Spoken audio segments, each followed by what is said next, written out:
ခုနေသေးလိုက်လို့ရပြီ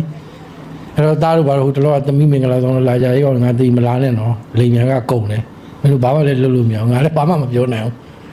အဲ့တော့ဦးစင်းကသမီးတွေကိုမှားထားတယ်ငါသိရင်ဒီတိုင်းမြည်ကြီးတွေပဲမြုပ်တာတော့ဘာသူမှချရမလို့နဲ့ဒီခန္ဓာကိုယ်တစ်ခုတော့အသုံးဝင်အောင်ပါ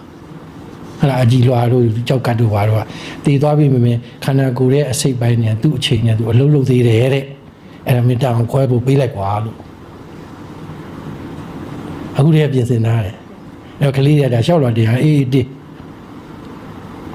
အဲ့တော့ဦးစင်းအစနဲ့အဆုံးကပြတ်သားသားပြီးမဖြစ်ဘူးလားဖြစ်လား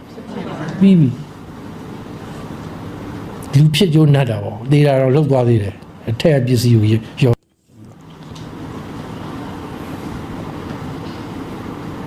ညာဦးစင်းစီစဉ်ထားတာ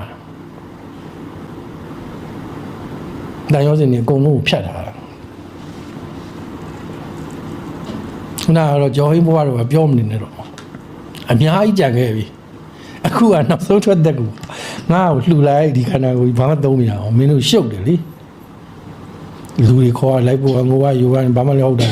တကယ်ငိုလားအစ်စ်လားအတူလားရှိသေးတယ်အဲ့တော့ကိုကိစ္စကိုယ့်အကူတောင်းယူတာကောင်းတယ်ကလေးလည်းအားမမဟုတ်လေကျွန်တော်အတူပါချတယ်နေအလုပ်တွေပါခွင့်ယူရယူနေအောင်တော့ပြီးပြီနောက်သားတယောက်ကကြော်ဟင်းလို့ဖြစ်ခဲ့ဘူးတဲ့လူကအဲ့လောက်အထိကိုပြင်ဆင်သွားတယ်ဟေးဆိုရင်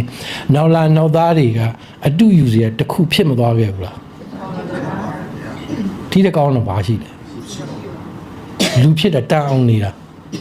Monday so low sun Monday so